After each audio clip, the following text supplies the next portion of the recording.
Hola, hola, bienvenidos. Hoy vamos a tratar un tema bien interesante.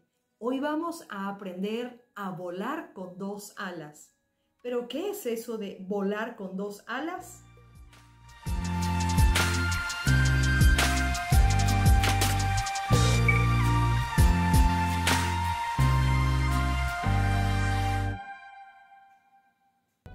Para comentarle lo que es volar con dos alas, tengo que hacer referencia a un gran maestro a quien quiero y admiro muchísimo. El monje hindú tibetano Satyavarananda, Juan Sarmiento, a quien le agrada que le llamen Juanito.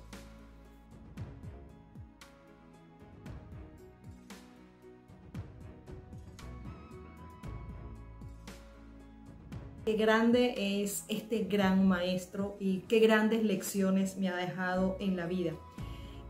Juanito es el primer arcaya que no es de origen hindú en 5000 años. Estar en presencia de Juanito es estar en presencia de un gran maestro. Todas las palabras, todo lo que sale de su boca es sabiduría y sabiduría de la buena. Pero ¿cómo conocí a Juanito? Eso fue por allá por el 2012 más o menos que lo conocí. Y él había venido acá a Mérida, donde vivo, y él tenía un grupo y hacía ciertas actividades acá en Mérida donde venía a enseñar. Y Juanito estaba buscando a alguien que le organizara a la gente. Y una persona que estaba con él le habló de mí. Esa tarde me llamaron. Juanito quería reunirse conmigo esa tarde, era un día domingo, pero ese día yo tenía una actividad y lamentablemente no lo podía atender. Imagínense que te llame la persona que conozco y me dice ella, alguien quiere hablar contigo este monje. Y yo era, wow.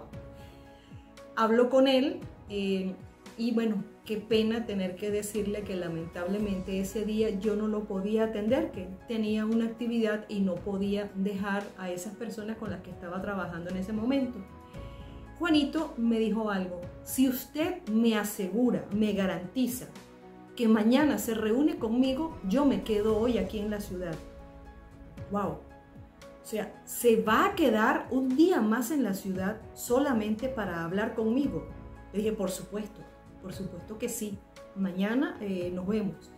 ¿A qué hora? Me preguntó él y le dije, a la hora que usted disponga. Usted simplemente dispone y a esa hora yo estoy allá en el lugar donde usted me diga, y así fue. Al día siguiente fui a reunirme con él y me causó una excelente impresión desde el mismo momento en que lo vi. Me comentó sus experiencias como monje y a mí me llamaba muchísimo la atención porque me hablaba de tanta experiencia, pero yo lo veía a él físicamente que él estaba mejor que yo. O sea, él físicamente se ve más joven que yo.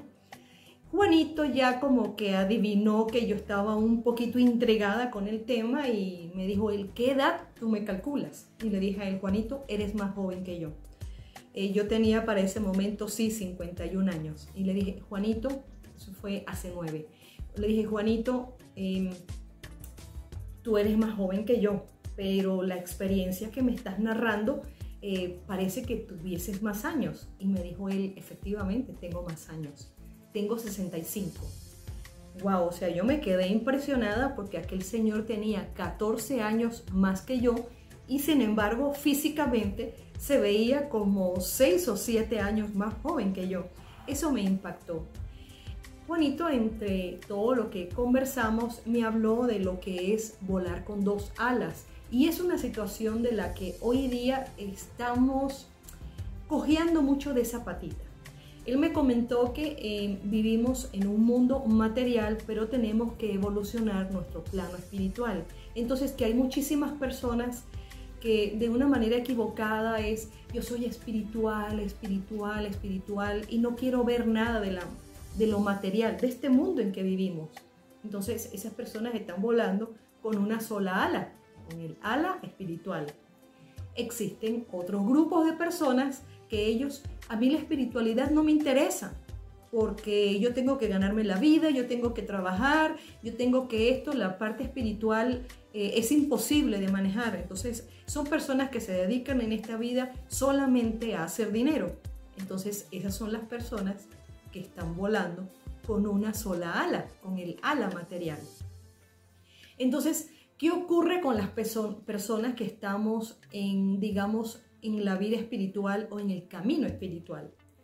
Es a las personas a las que siempre se dice que la espiritualidad tiene que ser gratis. La espiritualidad, sí, estamos de acuerdo. Pero ¿qué ocurre si todo en este plano de lo espiritual es gratuito? El maestro tiene que vivir porque vive en un plano material. El maestro tiene que comer, el maestro tiene que vestir, el maestro tiene que pagar arriendo, el maestro tiene una serie de gastos. ¿Y qué pasa si el maestro no tiene cómo cubrir sus gastos? Su mundo espiritual va a ser muy corto. Porque vivimos en un mundo material, en un mundo donde tiene que haber recursos para poder sobrevivir. Entonces, ambos tiene que haber un equilibrio. Las cosas cuando son gratis, generalmente lo gratis no lo valoramos. Generalmente la persona de lo gratis es, así será de malo, que ni siquiera cobran por ello. Pero cuando algo espiritual, entonces nos están diciendo que tenemos que dar un aporte, entonces no estamos de acuerdo porque creemos que lo material. Ahí estamos en esa disyuntiva y por eso muchos de los que estamos en el camino espiritual no avanzamos porque volamos con una sola ala y tiene que haber un equilibrio para poder volar con ambas y entonces sí evolucionar y avanzar. En este plano en el que estamos viviendo, vivimos en un plano material. Vivimos en un plano porque no estamos allá en la otra vida, eso que nos están diciendo, donde allí no hace falta ni trabajar ni nada, porque, bueno, será que todo nos lo llueve, el maná del cielo, de lo que a veces habla la Biblia, pero sin entrarnos en temas religiosos. Tenemos que entender y comprender que tenemos que sí manejar con equilibrio ambos lados y entender que un maestro que no puede sobrevivir económicamente es un maestro cuya vida, cuyo plano de enseñanza o cuyo plano de evolución en esta vida va a ser muy corto. Quizás nos han convencido de esa gratuidad precisamente para que no haya muchas personas en el mundo que puedan estar dispuestos a alertar y enseñar a los demás realmente a evolucionar. Esa misma parte es la que nos va a permitir comprender quién realmente va por el camino espiritual, porque esa es la otra cara de la moneda. Muchos que están en este plano espiritual, pero solamente para millonarios, porque sus tarifas para poder acceder a un seminario o a un encuentro de enseñanza con ellos, sinceramente son prohibitivos. Juanito en aquel entonces fueron varias veces las que vino acá en Mérida. En las actividades que se hizo con él, siempre en todas había un cobro porque había gastos, había que cubrir los traslados de Juanito de Caracas aquí a Mérida, había que cubrir su parte de su alimentación, sus traslados en carro, incluso aquí dentro de la ciudad o en los sitios donde él se quedaba a dormir, porque los hoteles o las posadas, todos también hablan de espiritualidad, pero muchos de ellos, el dar una habitación pues no está dentro de sus prioridades, aunque en el caso de Juanito, y para aquel entonces, y valga en este caso la cuña, el Hotel Caribay, en el entonces cuando teníamos los encuentros allí, el Hotel Caribay siempre fue muy condescendiente con Juanito y con las actividades que allí se llevaron, porque cada vez que Juanito llegaba al hotel, eso era desde que entraba hasta el momento de Juanito salir, eso eran los minutos y las horas de la mayor y mejor sabiduría. Juanito me dejó desde ese nuestro primer encuentro mucha sabiduría y me enseñó grandes cosas, y esas se las iré compartiendo poco a poco.